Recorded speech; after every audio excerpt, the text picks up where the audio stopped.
Здравствуйте, в эфире «Чегемская правда».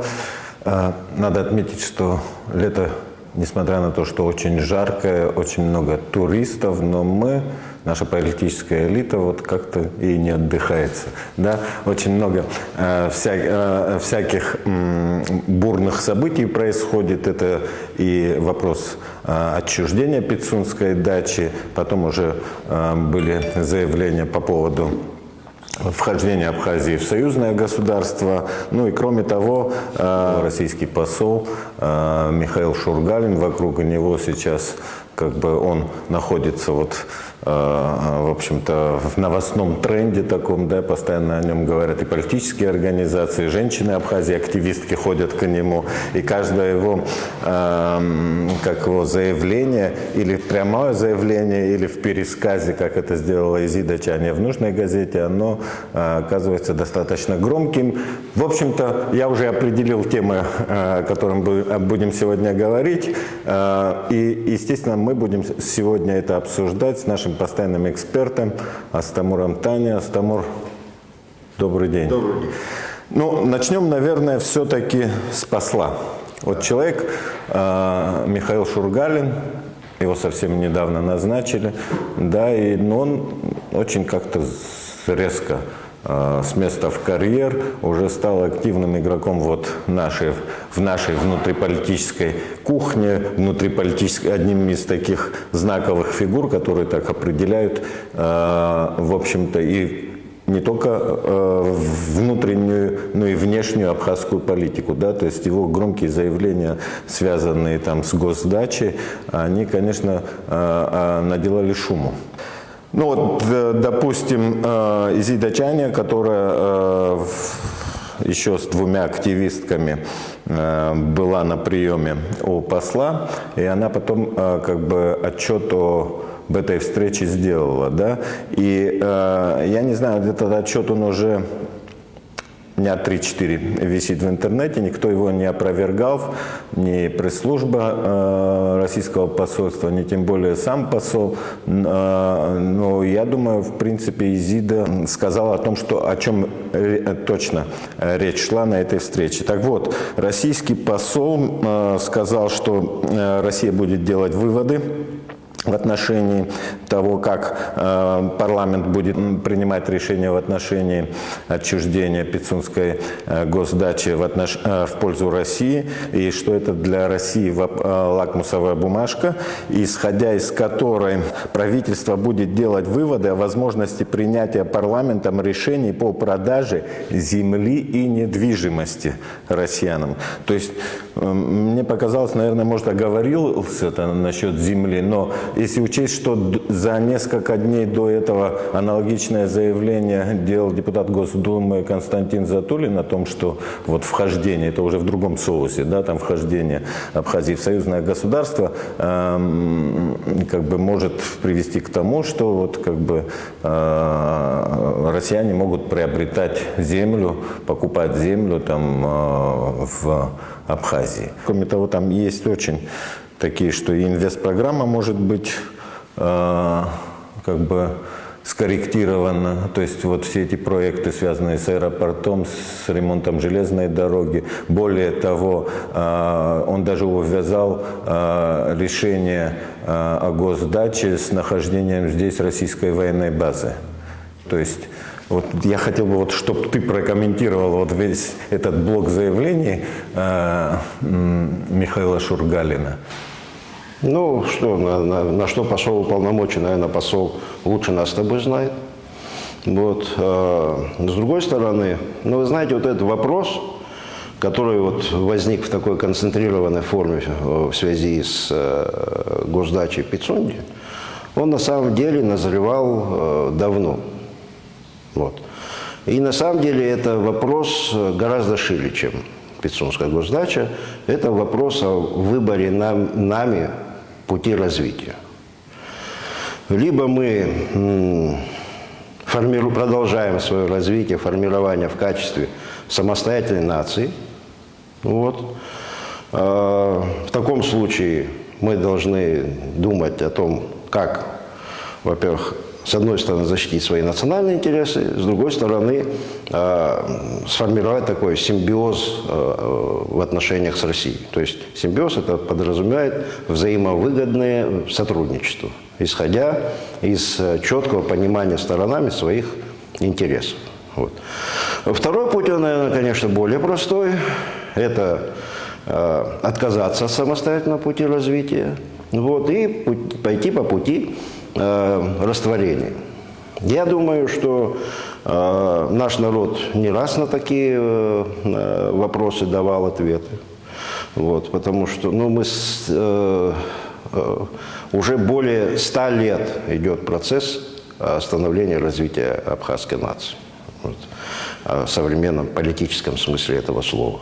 Вот. И нам периодически придется на этот вопрос отвечать. Сейчас, я думаю, ответ очевиден, потому что, конечно, для того, чтобы быть самостоятельной нацией, нужен экономический базис и система, вот идейная система, которая нас всех объединяет, вне зависимости от даже этнической принадлежности. Вот.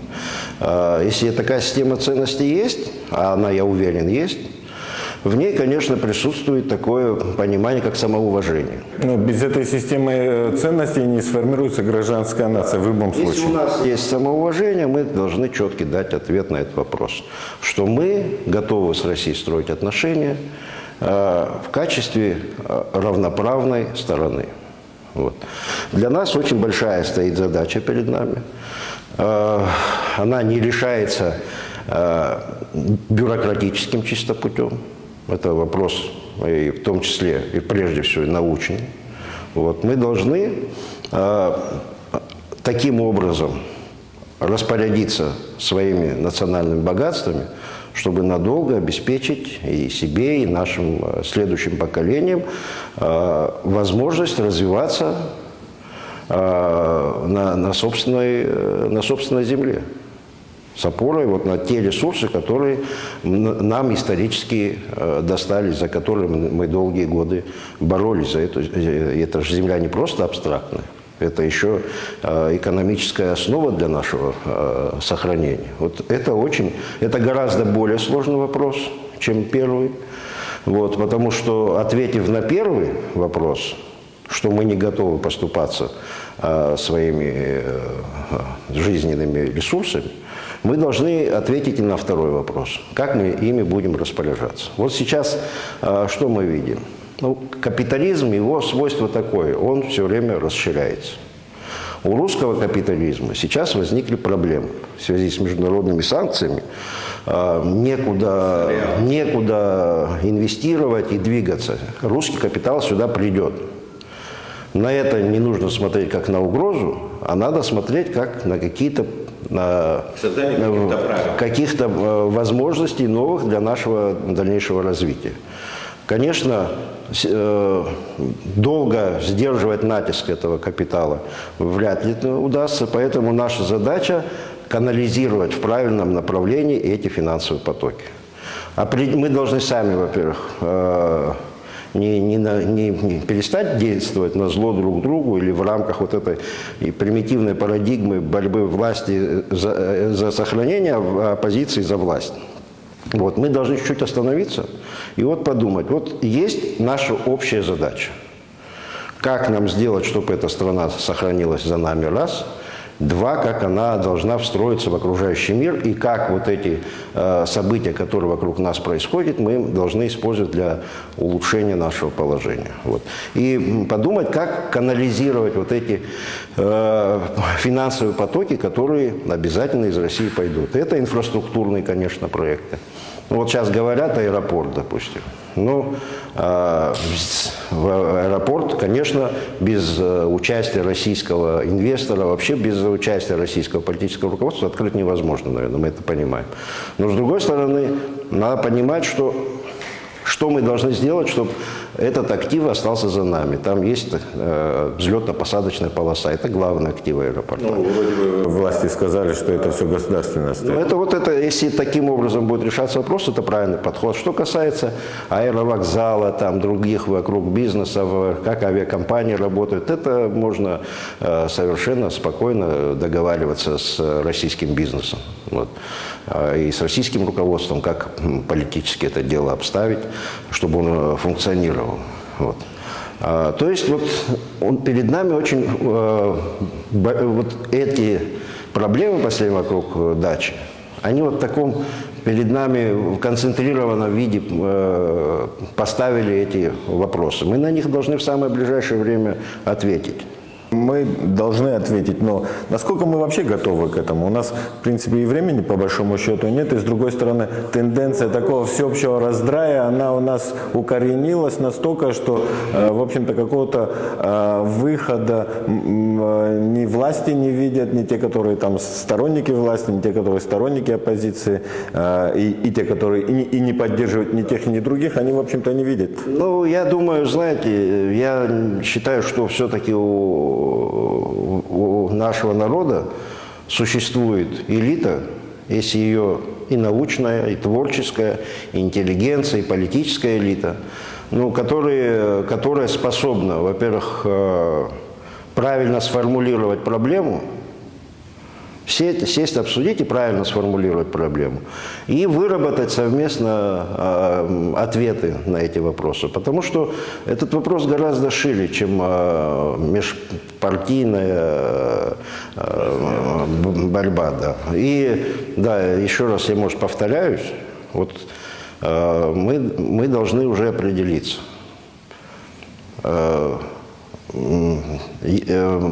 Мы хотим быть самостоятельной нацией, которая самостоятельно определяет ход своего развития, историю своего развития. На самом деле, мне кажется, это наше главное достижение.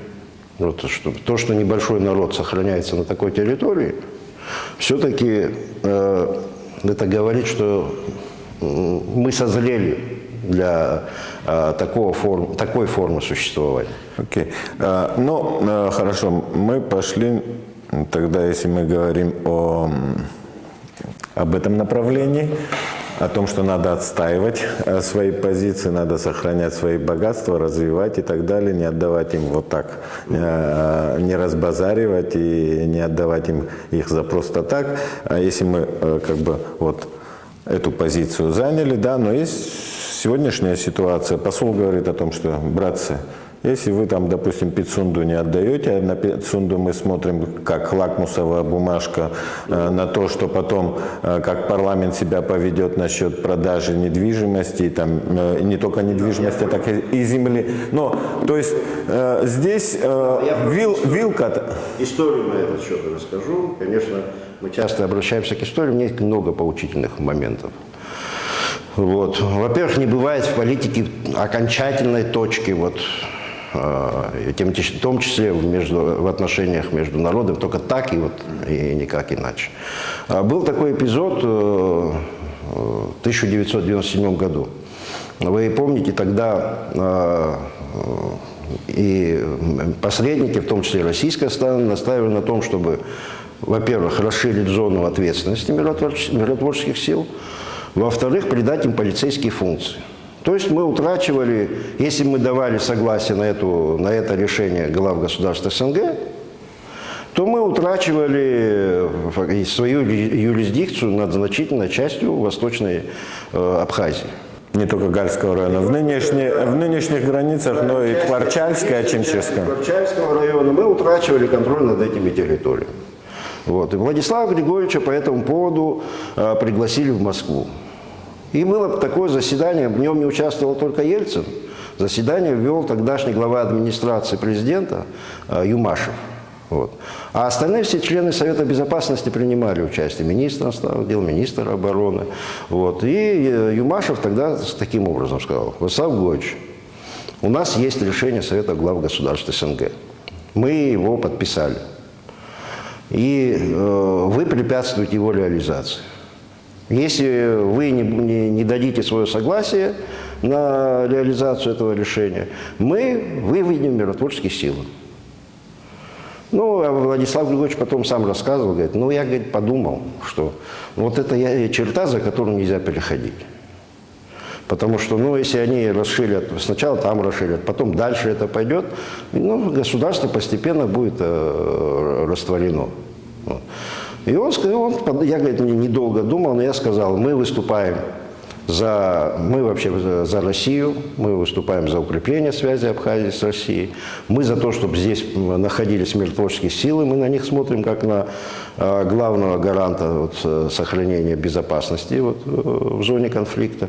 Но если вы таким образом ставите вопрос, выводите миротворческие силы. Тут же был объявлен перерыв. Вот. Потом собрание, когда продолжилось, Юмашев сказал: Владислав Григорьевич, вам благодарны за то, что вы занимаете четкую пророссийскую позицию. Больше вопроса о расширении миротворческих сил не ставился. Понимаете? То есть ты сейчас предлагаешь президенту Аслану Бжане сказать, если вы так уже настаиваете и сами хотите убрать военные базы, тогда уберите, да? Я не предлагаю, я рассказал историю, а история 2 раза одинаково не повторяется. Вот. Это вообще глупо брать и прямо экстраполировать прошлое на настоящее. Но я считаю, что отношения между Россией и Абхазией, они завязаны на гораздо больших и важных вопросах, чем вопрос собственности дачи, жилой недвижимости и другого комплекса вопросов. Кстати, вот излишнее вот это вот давление по этой повестке, мне кажется, наоборот, у абхазцев очень развит дух сопротивления, противоречия. Они не приемлют всякого рода давления. Да, были моменты в нашей истории, нас силой что-то заставляли, вот, но в долгую такая система отношений не работает. Мне кажется, что сейчас и перед Абхазией и Россией стоит вопрос о том, как нам наши отношения выстроить максимально гармонично на длительную перспективу. Это вполне возможно, если мы будем и та, и другая сторона действовать в рамках, с одной стороны, своих интересов, с другой стороны, понимания интереса партнера. Пусть у нас диспропорция в размерах. Думаю, тем более России проще понимать озабоченности вот небольшого абхазского народа. У нас эти озабоченности, они не беспочвенны. Просто их надо лучше осознать. Понятно, что на свою шкуру не примеришь прямо, потому что здесь 100 тысяч, 200 тысяч населения всего, там 140 миллионов. Но все-таки надо попытаться понять. Ну, все-таки, вот ты долгие годы там работал в администрации президента при Владиславе Артембо, потом короткий период возглавлял администрацию президента при Рауле Хаджимбо. И какой-то опыт вот таких не только хороших контактов, но и каких-то очень таких скользких моментов в отношении с Москвой так или иначе присутствовали. Скользкого я ничего не помню. Ну, не скользкого, но какие-то вещи, когда, не скользкие, но вот... Ну, слушай, мы уже обсуждали это в прошлой передаче. Да, нет, я сейчас другое хочу сказать. Обсуждали, что когда ты разговариваешь на языке аргументов, я ни разу не помню, чтобы российские партнеры тебя не поняли. На моей памяти такого не было. Но с другой стороны, смотри, посол делает достаточно громкие заявления. Власть должна как-то реагировать на такого рода заявления? Это ее полная обязанность реагировать. Или она будет молчать? Желательно, чтобы отреагировала, это входит в круг ее полномочий. Что примерно можно сказать? Что сказать? Здесь ясно, что сказать. Нет, это тебе ясно. Нет, если ты суверенное государство, да, ты должен отстаивать интересы и достоинство этого суверенного государства. Ты же для этого избран. Что ты предлагаешь? Я предлагаю предложить российской стороне, во-первых, изложить то, что во-первых, признать свою ошибку. Надо, для начала. Что абхазские переговорщики пошли по такому пути, который привел нас к некрасивой ситуации. Это надо было делать на стадии переговоров. Вот. Во-вторых, попытаться исправить эту ситуацию. Для этого отозвать свой этот проект соглашения и начать над ним уже другую работу. Уже с учетом вот этих всех выявившихся обстоятельств, которые, кстати, наши руководители, они, наверное, должны были прогнозировать заранее. Они же нас лучше знают, чем представители администрации президента России, правильно, или ФСО. Вот исходя из знания своего народа, надо было и работать. А сейчас не поздно исправить. Зачем загонять ситуацию в тупик? Я не вижу. Здесь есть выходы и для России, и для Абхазии. Отозвать соглашение и возобновить работу над ним. Никто же не говорит, давайте отберем, или ни одна политическая сила этот вопрос не ставила, давайте заберем или что-то. Речь идет о выстраивании, понимаете, это прецедент. Речь идет, посол правильно сказал, это лакмусовая бумажка, это для нас тоже лакмусовая бумажка. Если мы сейчас выстроим правильно, в дальнейшем тоже будет по другим соглашениям, тоже будет выстраиваться правильное отношение к нам. Я так думаю. И здесь не надо, конечно, разжигать такую пропаганду какую-то. Надо просто спокойно вернуться в русло, в рабочее русло. Нет, это понятно, там посол, он, в принципе, странно было бы, если бы он говорил бы об исключительно абхазских интересах. Он, прежде всего, говорит о российских интересах. Но я хочу, в принципе, увидеть, когда наша власть говорит тоже о наших интересах. Да, я тоже хочу. Не о том, что там, допустим, удобнее, там, допустим, России, как это, когда Россия говорит, что мы не можем там, нам нужна обязательно вот эта форма отчуждения, потому что, в общем-то, счетная палата, она как бы не может против того, чтобы финансировался ремонт, да, вот таким образом. Это проблемы, которые решаются. Нет правовых проблем, которые не решаются правовым путем. Вот. Можно, конечно, кучу причин. Вот. Я думаю, что так ситуация не обстоит. Мы должны заботиться о своих интересах и учитывать, конечно, интересы нашего стратегического партнера.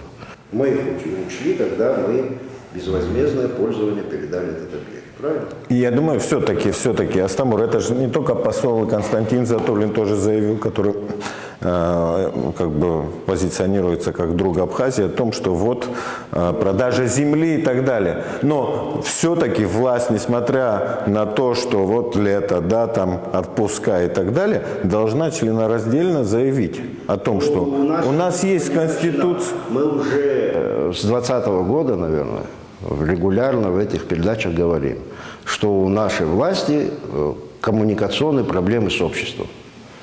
Нету никакой публичной политики ярко выраженной, нет никакого концепта развития. Вот что они сделали, почему они это собираются делать. У нас в абхазском обществе, это же уже не первый раз проверено, не решаются вопросы кулуарно. Если ты что-то хочешь решить, ты будь добр готовить эту ситуацию. Эта проблема остается нерешенной. И она будет ухудшать политические позиции действующей власти. Вот сейчас она серьезно свои позиции в очередной раз пошатнула. Ты говорил о том, что власти, наверное, не хватает коммуникации с обществом. И я с тобой соглашусь. Мне показалось, что вот отсутствие вот это именно не только коммуникации, но и стратегии, к чему мы стремимся, это вот то, что там, допустим, произошло на прошлой неделе, когда там Владимир Соловьев брал интервью у нашего президента Аслана Бжаня и там спросил, что он думает про союзное государство, и тот сказал, да, вот, как бы мы ратуем за вхождение в союзное государство, но, естественно, после окончания вот этой специальной военной операции на Украине. То же самое уже в развитии говорил министр иностранных дел, опять же, уже в передаче у Соловьева, уже непосредственно в Москве, При этом немного странно, что мы об этом союзном государстве во внутриполитических дискуссиях, вот этот элемент у нас вообще отсутствует. Мы его никогда не обсуждаем, но вдруг уже говорим о каких-то вещах, как будто бы уже вот здесь у нас все это как бы решено, и мы пришли к такому единству, что у нас у абхазов единственный выход – это войти в состав союзного государства. Почему вот так происходит в Стамбуле? Ну, ты уже справедливо отметил, вместо того, чтобы наладить какую-то дискуссию по выработке стратегии своего развития внутри политического, экономического, вот все эти важные вопросы, там, реформы, почему-то более простой путь находят, это куда-то нас пристроить. Не, у меня такое ощущение,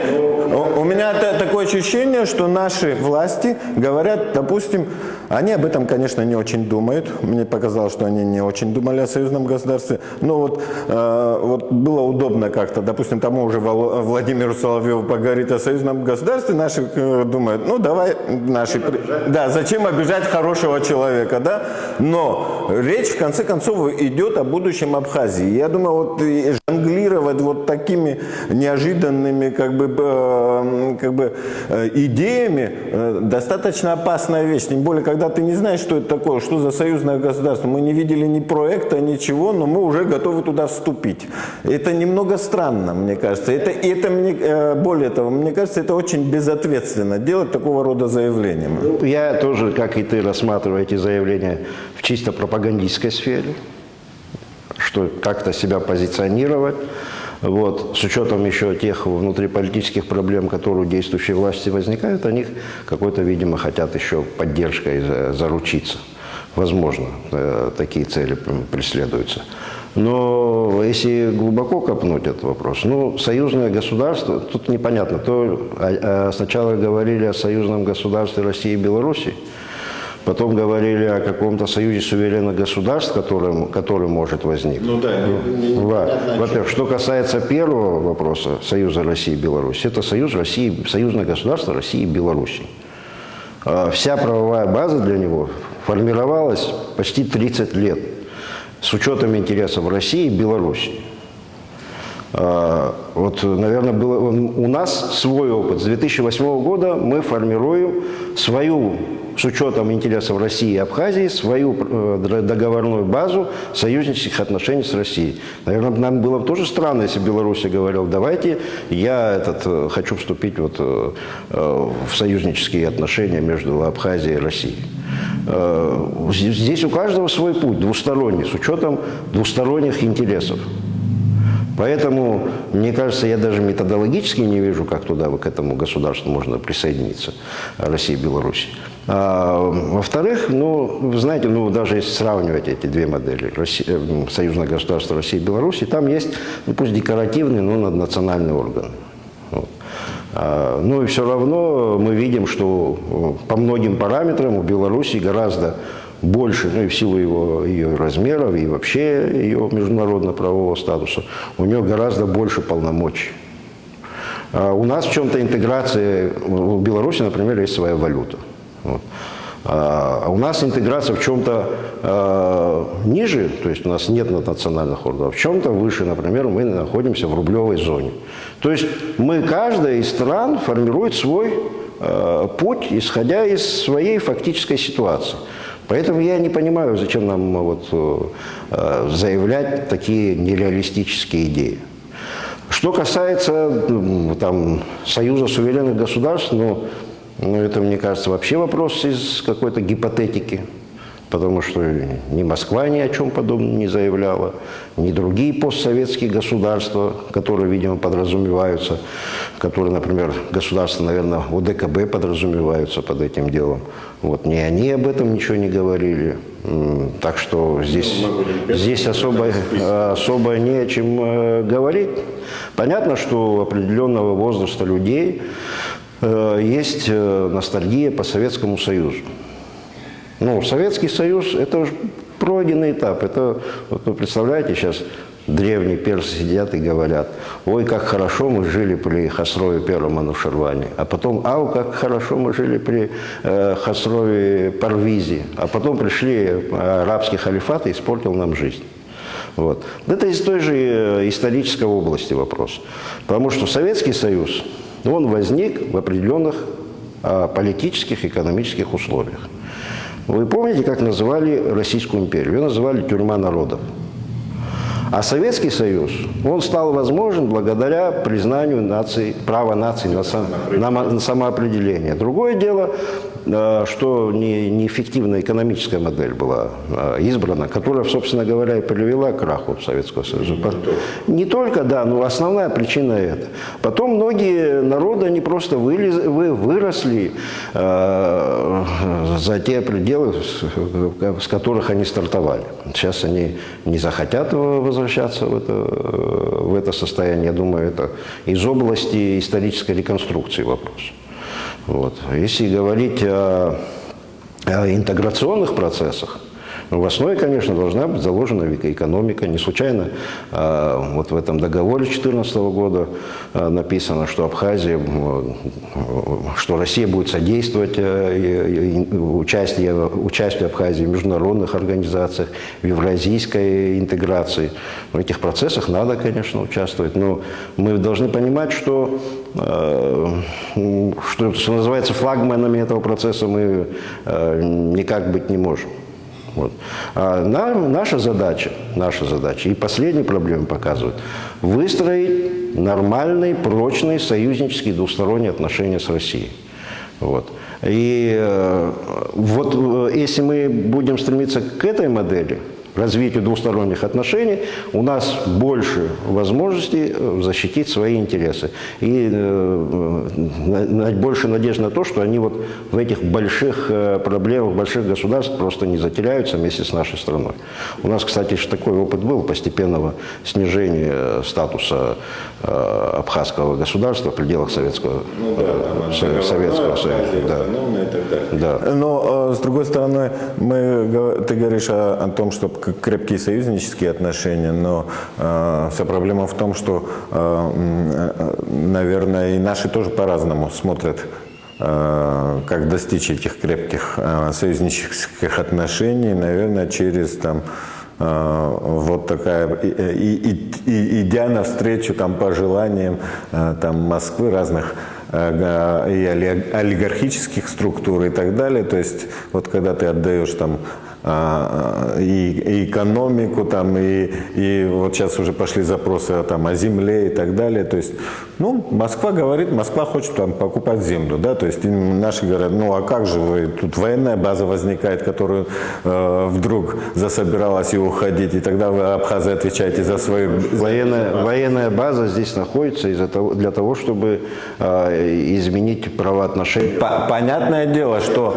нахождение военной базы в Абхазии это не только абхазский интерес, это интерес Российской Федерации, да, здесь нахождение, да. В свое время Владислав Арзенбо, как бы, наверное, был самым пророссийским политиком, да, больше, чем... Ну, в первую очередь, про абхазским, но... Да. но пророссийскость его проистекало из абхазских интересов.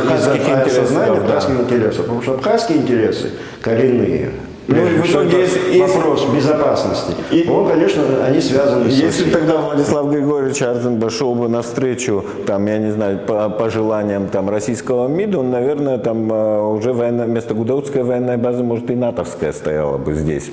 То есть всякое могло бы произойти. Ну, черт его знает, что стояло бы. Какая разница, да, что будет стоять на твоей могиле, НАТО или тунговое дерево. Вот. Наверное, нам было бы уже все равно. Вот. А Владислава Арзенбо решал вопрос не присутствия или отсутствия НАТО. Он решал вопрос сохранения абхазского государства, обеспечения его безопасности. Наилучшим способом эта безопасность обеспечивалась путем выстраивания отношений с Российской Федерацией.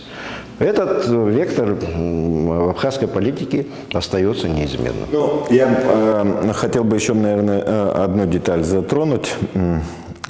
Да, российский посол высказал свою позицию, точнее, это, наверное, может, позиция Российской Федерации, и очень все-таки плохо восприняла наша политическая элита, не в плане того, что да, мы не согласны с этим, но уже там на грани фола.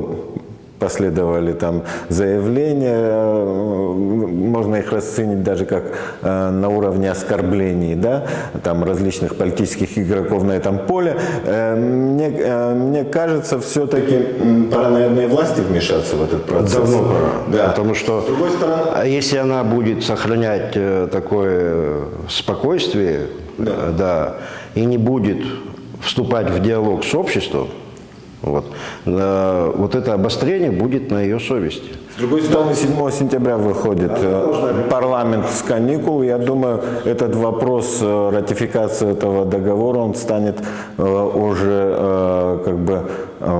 Я думаю, что этот вопрос выносить нельзя. Нужно провести парламенту, просто посоветовал, для начала провести серию широких консультаций с интеллигенцией, с научным сообществом.